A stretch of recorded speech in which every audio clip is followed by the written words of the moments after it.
of traffic for the day. And as we see this morning in Asia, oil markets up a little bit, but still struggling to get off the floor after the big crash last Friday.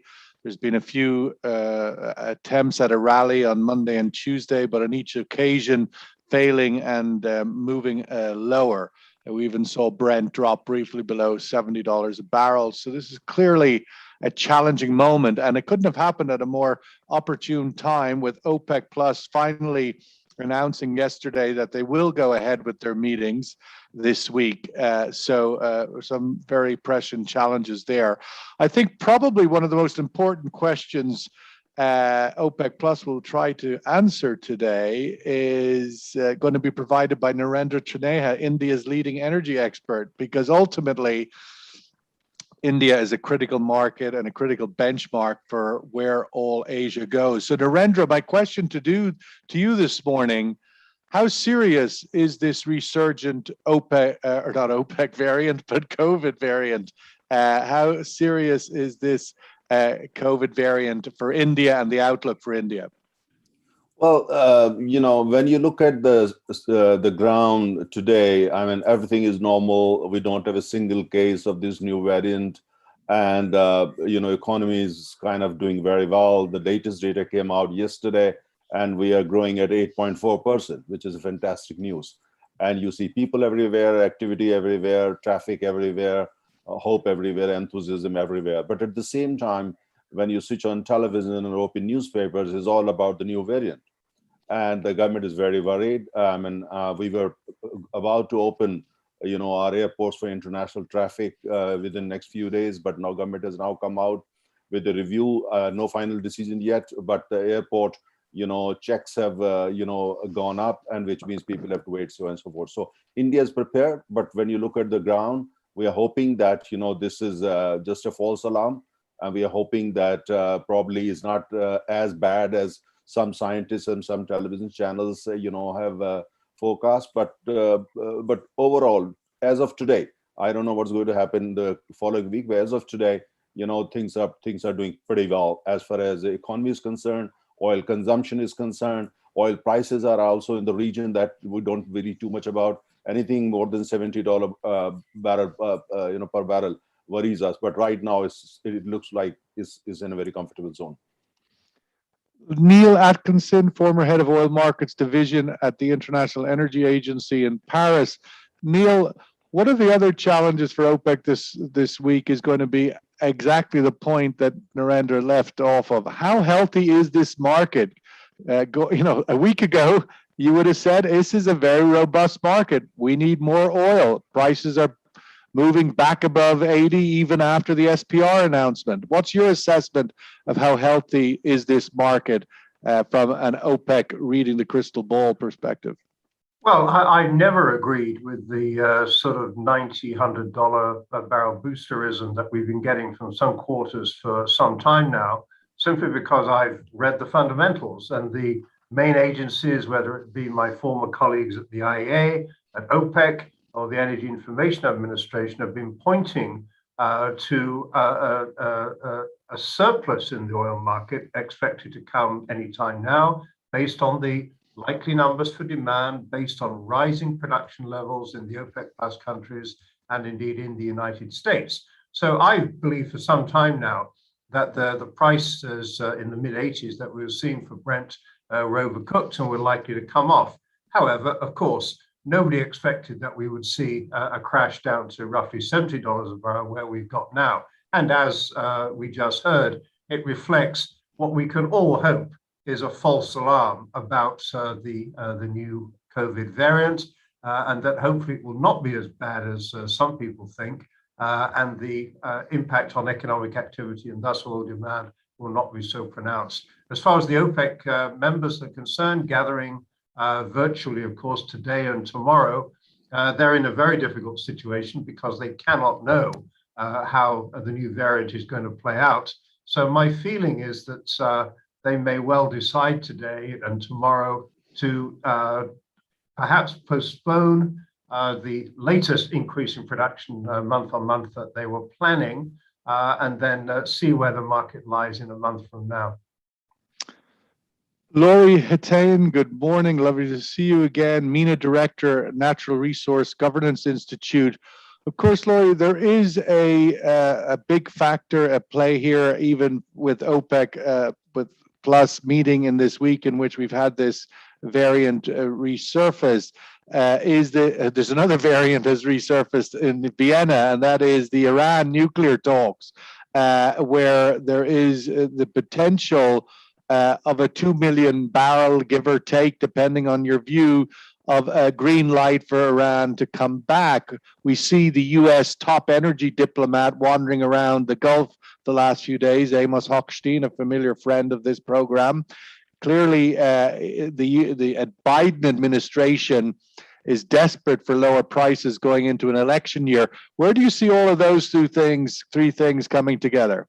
So if you want, let's start with the OPEC Plus or OPEC's decision these coming 2 days. I think, like, for me, how I read it, it's about the break-even prices for next year. So for Saudi Arabia and the rest of the Arab countries, there is this, if you want, obsession with the break-even, because they don't want to end with really difficult fiscal years. So 67 for Saudi Arabia is what they had planned for 2022 in their budget. So I think something below that, maybe that would be really alarming for that. So that would be something as well to take into consideration about the prices. So how to maintain 70 and not go way below 70, that could be one way as well for OPEC Plus to take action and decide. So looking at what's happening with the variant and looking around geopolitics, etc., so they could decide maybe not to inject, not to produce more, and maybe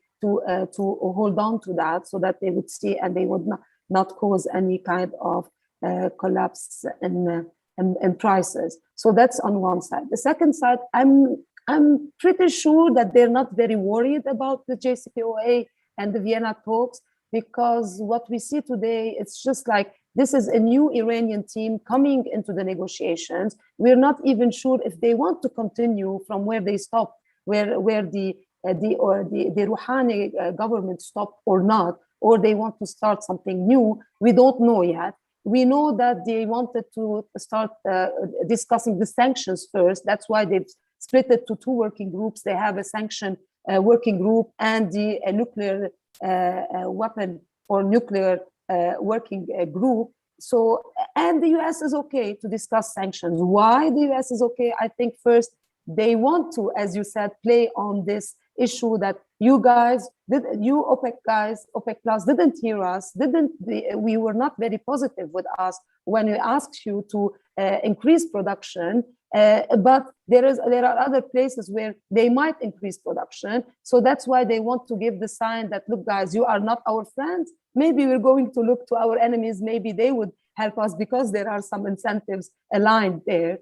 And definitely for the Iranians, I think this round of negotiations is more about the domestic and internal issues, how this new government is positioning itself vis-a-vis the talks, vis-a-vis the US. So that's why I don't think much will come out of it. And I don't think like they will come up with any, maybe a kind of confidence building measure, but nothing more than that. Narendra, on that point, I'd welcome your views on it. Obviously, India was supportive of the SPR release. It really had no impact. Your thoughts on that, and if there is a case for greater SPR release in order to still play a role if OPEC does cut or doesn't proceed to increase supplies this week? Well, from looking at it from New Delhi, I mean, SPR move was a symbolic one and very important, but at the same time, it was the first time when India and China, Korea, Japan, UK, and the United States actually have come on one platform to convey a very powerful message to OPEC and also OPEC Plus that anything more than $70, $72 is not going to be acceptable and politically too hot to handle, domestically in the United States, in India, and to some extent even in Japan. So because oil price is a big political issue in India and in Japan, and also is going to be a big issue in the United States too. So I think the message has been conveyed. India released only 5.5 million barrels, which is just like our daily consumption. We know it did, wouldn't have made much difference, but that was not the point. Point was to convey a message. It's a historical decision, and I think message is clear to Riyadh and to Moscow and to others that look, if required, we can do this, and if required, we have now come together, we have created a mechanism, and we can go even beyond. So I think the message has been powerfully conveyed. But that said, at the same time, I mean, I see the message being given. I'm not sure it's landed. Did anybody answer the phone, so to speak? Well, very good question and good observation. I think it has landed in Moscow. It has landed in Kuwait, in Abu Dhabi. We're not too sure if it has landed in Riyadh. Saudi Arabia's arrogance is well known. We know how to deal with it.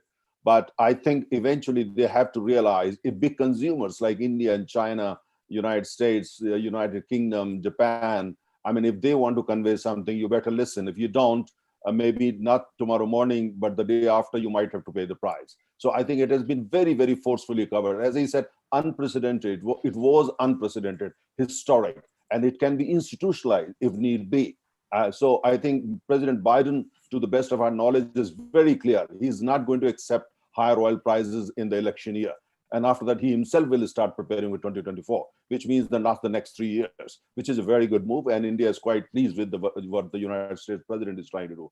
But that said, very quickly on Iran that you mentioned, yeah. I mean, when we look at, for instance, what's happening vis-a-vis, let's say, United States and Iran, we have a very, view from New Delhi is quite different in the sense we think the United States wants to now move ahead, wants to normalize relations with Iran. In a way, they even want Iran to become a little bit more powerful so that it can play an important role, not only in the Middle East, but also in Central Asia, to counterbalance China to some extent, to counterbalance Saudi Arabia and the Middle East, to kind of counterbalance the rising, not only the Sunni power, the radical elements within the Sunni power. So I think there is a big, very clear agenda. And if that happens, since Iran has always been an important source of crude for us, I think in New Delhi, we are going to welcome it. Neil, in some ways, this COVID variant has given OPEC some cover here to suspend their current program or even to reverse it and cut supplies, because obviously oil prices have collapsed $10. That's kind of a very unusual. If oil prices were above 80 or about near 80, and OPEC Plus wanted to suspend or react to the SPR release, that would have been politically very difficult. But now at 70, they have some cover. What are your thoughts on that? Yeah, yes, they do. Clearly, we're in a completely different world than we were 2 weeks ago. The uncertainties, as we discussed earlier, are enormous. My feeling is that, as Laurie was saying, look, producers have feelings too. It isn't just about the interests of the consumers. I hear from India the pain about the impact of higher prices, and I understand that. I heard a lot about that when I was working at the IEA. No doubt that the recent downward moving prices is good for consumers, and everything that's been said about the sensitivity of consumers is important. But we should remember the oil market does not exist merely to serve the interests of US gasoline consumers. This may be a hard message. And they're 8-liter pickup trucks. And exactly so. It may be a hard message for some people to swallow. The producers have a break even. They have their own interests, and they have their own medium and long-term interests to protect. So the producers, yes, they're not happy that there is a risk of prices going lower than they are now. But I would think that if prices were to settle in this low 70s range, which it might, I think they would be happy with that for the time being. And then we move on into 2022, and the world is then another place. Laurie, I wanted to get your thoughts on this sort of regional geopolitical chess game. I mean, Narendra's mentioning there that there might be appetite for a more robust Iran for Central Asia policing purposes. We saw the leader of the UAE in Turkey recently, last week or so, looking at rebuilding relations there. Saudi and the US seem to be in some kind of a testy place at the moment. Obviously, Biden and MBS don't have a lot of good history, let's just put it like that. So your thoughts on this sort of geopolitical chess game and how it might influence the way actions are taken? Very, very hard question, I guess. But it is. But especially when your lights don't work quite often, exactly. and there's no Sunni cavalry coming over the hill with a big barrel of money. Exactly. This is what the Lebanese are trying to do, the political class. This is on the side, like they're just trying to do nothing, expecting that UAE would come with $10 billion. But as you see, the $10 billion went to Turkey and not to Lebanon. So I think it's time for the Lebanese to wake up. The airport wasn't open. There was no lights on in the tower. So it's a wake-up call for the Lebanese that they need to act fast, and no one is going to save them. So I guess these are part of the changes that you're talking about, like what the UAE is trying to do in the region. So reaching out to Syria, reaching out to Turkey, definitely with the Abraham Accords and all the business incentives and all the economic incentives and the plans that they have. So definitely there is a role that the UAE is playing in the region to kind of reach out to all the people that could create some tension in the region, to appease that tension and to create a more of a conducive and more of a positive environment for business and economy, so that everybody in the region goes out of the crisis. Because this situation with different if you want, places where you have wars or tensions, etc., it's not good for business. And these people need to really create that environment. I think the UAE is working on that and creating that. And we've seen even that a meeting with Iran.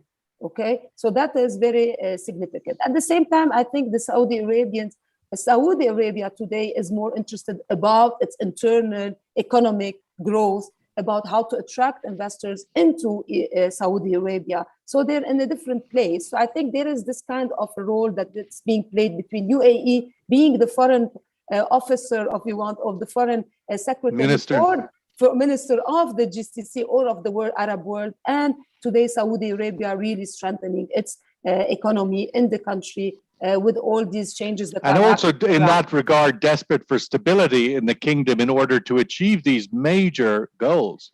Exactly. So there are discussions going on between Saudi Arabia and Iran, even if it's not working. So on this, at the same time, while if you want, the US is trying to reach out to Iran and to make maybe to make a deal, etc. As you explained, the future role of Iran that could be vis-a-vis Asia. At the same time, the Arab world is reaching out in different ways to Iran to stabilize the region and to kind of work on economic projects and less with the political tension. I think like for a decade now, there has been a lot of destabilizing that is not good for business. So I think this is what we're seeing. The US is leaving the region, but it's leaving the region with actors talking to each other. That's important for them. Kind of Israel is kind of in a better place with all these peace deals. So they're leaving, but they're trying to leave behind them an environment of talks, even if maybe they won't lead to some major breakthrough developments, but at least people are talking to each other.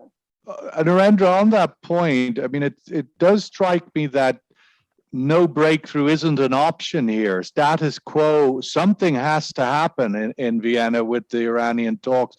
We have a new Israeli government in Tel Aviv or wherever they locate themselves, where they have a vulnerability to the outcome of this and maybe quite have a position on it. I'm just wondering, from your point of view, is status quo an acceptable outcome, or do you think this is a festering wound that needs a way forward? Your thoughts on how important the talks in Iran and the or not G7, is it? It's the P5 plus Germany.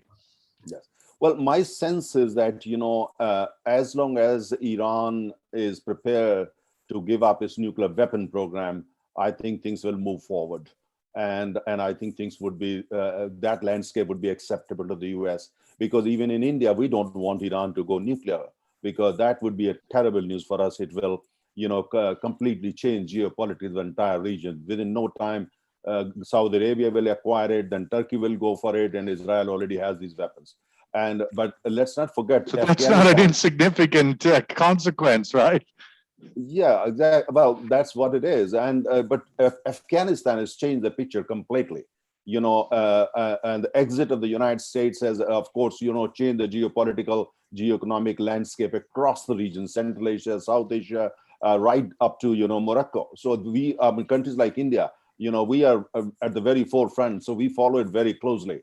And in terms of, we will be very comfortable if we can import oil from Iran, and Iran basically goes mainstream, and it's not kind of, the sanctions are lifted and all. That's very good news, because countries like us, we are very uncomfortable with the growing presence of China in Iran, and it may not be the best news for the Western world, for European Union, even for Russia for that matter, certainly not for us. So we want the things to get kind of normalized between the West and Iran as soon as possible, minus, of course, the nuclear weapons. But that said, at the same time, our view is we don't think the United States is going to pull out of the Middle East in any hurry. They know the price they're already paying for what they did in Afghanistan, and pulling out in rush from the Middle East would change the geopolitics completely, and therefore oil politics and oil economics.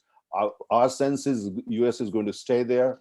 India is also very much interested, in increasing its presence in the Middle East and keep a very close eye. And at the same time, we want Saudi Arabia to do well, but we have seen Saudi Arabia only just 10 days ago, Saudi Aramco pulled out of, a pact with Reliance Industry, where they had decided to buy for 20% stake. And Reliance is the biggest refinery complex on the planet.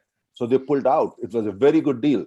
And our sense is they pulled out because they said they don't have money to spare for this kind of thing. So we don't know what actually is we don't know what's going on in Saudi Aramco, therefore in Saudi Arabia. And so we are keeping a very close eye. But just to say, when I say the prices, we keep countries like us, we are the third largest oil market on the planet. What is happening in the producing country, we keep a very close eye, actually oil field by oil field. And we know the precise cost of production in every single field across the Middle East. So we understand the economics. We think if the prices are like $70 per barrel, it's a win-win for both consumers and producers. And Russia is is cheaper to produce oil there, except in the Arctic. So we keep a very close eye. So, but going back to the point that you raised, use this mechanism, which was used, for instance, to release oil from the reserves, is a fantastic mechanism. And I think if OPEC Plus, they don't understand, that will be the time countries like India should be calling for institutionalize that mechanism as a counterbalance to OPEC. Well, that's a never-ending kind of face-off, isn't it? Let's go to the survey question, which OPEC will be facing today and in the next few days, the ministers meeting tomorrow. What does OPEC Plus need to do this week in order to end the year with Brent closer to 80 than 70, which was the case last week? A week ago, we were anchored above 80. What does OPEC Plus need to do this week in order to end the year with Brent closer to 80 than 70? One, maintain the current plan of 400,000 barrels of new oil supply every month, suspend that plan, or even reverse it and cut supply to achieve getting back to where we were a week ago. So welcome your views on that. And we'll go to Neil. Neil, there seems to be some uncertainty. I mean, the US economy, very strong, it would appear. We had the central bank governor, the Fed chairman yesterday saying that they're going to accelerate tapering in the United States. But China looks uncertain increasingly. Japan struggling with COVID and other issues. South Korea now. The big actors in the sort of demand, marginal, incremental demand space, looking a little bit wounded. How do you see the market fundamentals there at this time? Well, I think you've described it. They are not, other than the United States, they are not the economies are not exactly roaring ahead. Yes, they've recovered pretty strongly from the depths of the COVID, as you would expect, but there is still considerable uncertainty there. And as we move into 2022, we will have a clearer handle on what the new variant is actually going to mean for demand in the economy as a whole, not just, of course, in the oil market. So yeah, the United States, which, you know, it's a huge economy, of course, and it's a massively diverse country. There is a huge amount of ability of state-level governments to vary the COVID response climate. So it is more open, and there is a lot more dynamism there. But there are legitimate concerns about what's going on here in Europe, and you mentioned Japan. Yeah, I'd still be very, very cautious about moving into 2022. And I think this uncertainty derived from COVID is going to be with us for some time to come. A final point quickly in response to Narendra's point about the consumers sort of acting in concert. I think that's a weapon which is not actually going to be very potent, because it's a 100 million barrel a day oil market. The OPEC plus countries are producing 35, 40 million barrels a day, whatever the number is. The recent stock draw we've had is what, 50 million barrels? You know, it's half of one day's consumption. And it's not a shot that can be fired that often, because if you start depleting your stocks, you reduce your spare capacity to respond to emergencies, and the time will come when you'll need to refill the stocks. And who's going to give you that? It's mainly the OPEC plus countries. Neil, just on that point, Neil, on that point, how do you assess the IEA's absence from this deal? Obviously, Fatih Birol came out afterwards with some words, fairly robust words, one might say, but IEA they are the vehicle for this sort of stuff, and on this occasion, they were bypassed. No, I don't agree that they were bypassed. This was not an emergency situation in the terms that the IEA's emergency stocks release program exists. That exists to ensure against significant shortages of supply in response to a specific event, whether it be a war, say in Libya, Iraq, Kuwait in 1990, and of course, potentially as a result of the attacks on Saudi Arabia we saw in 2019, although an emergency release wasn't agreed. This kind of release that we've seen coordinated between important consumers, India, of course, is not a member of the IEA, is entirely their right to do that. It's their stocks. They're mandated, the countries that are members of the IEA are mandated to maintain a certain level of stocks, but above that, they can do with their stocks what they believe is right for their economy. And we should remember the US had already set in motion a long-term program to reduce the size of its SPR. You know, it clearly doesn't need to have the same size, given that it is now a net exporter. Laurie, I wanted to get your views on Libya. We talked about Iran maybe being the source of new oil supply. Oh my gosh, Venezuela sitting there saying, hey, what about me? I could give you 1 million barrels, Mr. Biden. But Libya elections and the barring of Mr. Gaddafi Jr. from the presidential runoff there. What's the machinations of this election? How important is it? Look, it is very important because this is something that everybody has been waiting for since the uprising and the revolution and all the changes that happened. And this has been something that had been postponed. And I think personal view, like barring Mr. Gaddafi, I think for international reasons, this is a good thing to happen, like justice for the world and justice for, you know, the deal. So, but again, like that is my personal view on social justice around the whole world and international justice. But again, I think he does still face charges in the International Court of Justice in The Hague. Yeah, it's like come on, guys, like you shouldn't be easy on these things. Like it's not that you're not giving the right sign for the world that you can do crimes and then get away with it and then become a president or stay a president, like it's happening in our region, like in Syria and other, and like, anyway, we're not going Yes, to I talk get about you. that. Yeah. Yes. Yeah. So, but Message loud and clear. yeah. So, but again, it is very important, like to say that